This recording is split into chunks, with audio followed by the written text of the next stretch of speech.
Welcome to Training in the 21st Century's 3D training site.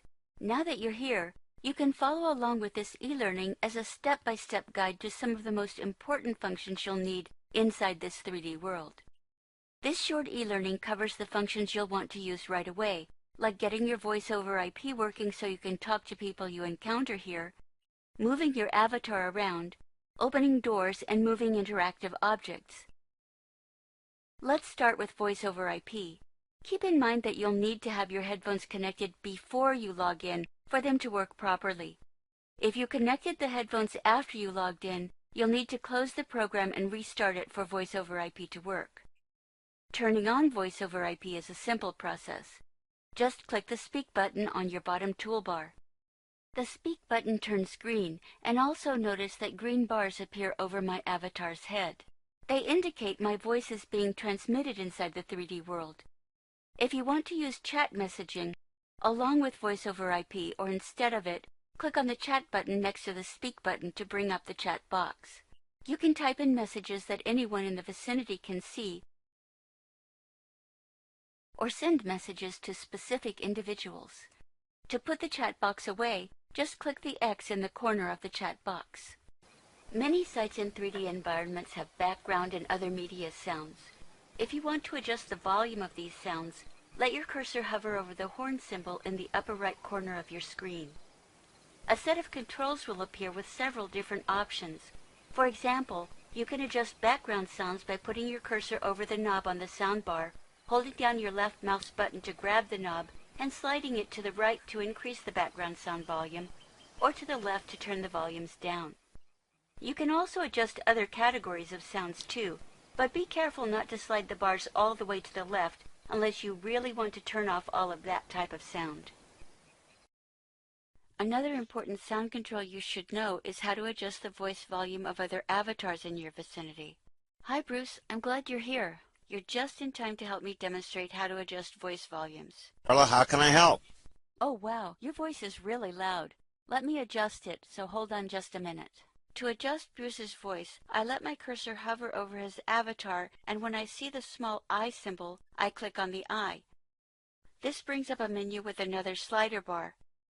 I grab the knob on the bar and pull it to the left to turn his voice volume down, or to the right to make his voice louder. How's my voice sounding now? It's not quite loud enough. Say something again. Sure, how's my voice sounding now? Oh, that's much better. Thank you very much. All right, I'm going to go off and work on another project that we're doing. Okay, work hard. All right, have a good day. Okay, bye. Now that you know how to communicate with others inside this 3D world, you need to know how to move around and find people to talk with and activities to do. Moving around inside a 3D virtual space is very intuitive. To walk, you'll use a few specific keys on your computer keyboard. One of the easiest ways to move is to use the arrow keys, located on the bottom of your keyboard. Gamers who've gotten used to using the WASD keys will find that those work in this world too, but for those who are new to 3D, the arrow keys are the most intuitive to use. To walk forward, hold down the up arrow key on your keyboard. To turn, hold down the key pointing in the direction you want to turn.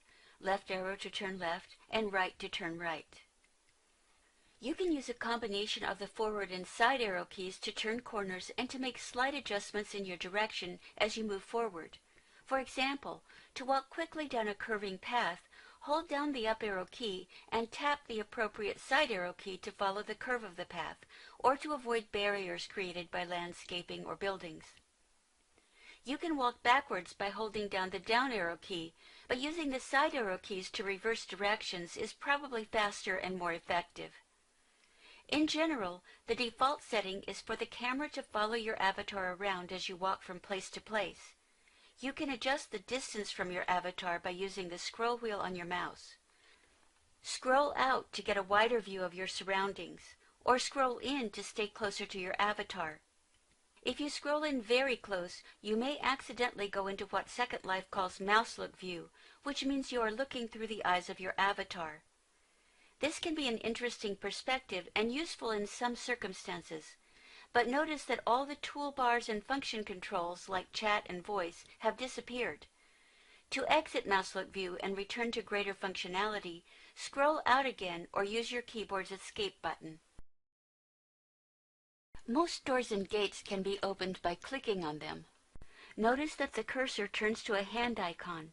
This tells you the object is designed to be interactive. Left-click the door and then walk through once it opens. To sit down, right-click on the seat of a chair or couch to bring up a menu. Select Sit Here and your avatar will sit. This automatically brings up a Stand tab in the bottom center of your screen. When it's time to get up and go, left-click on this tab and your avatar will stand.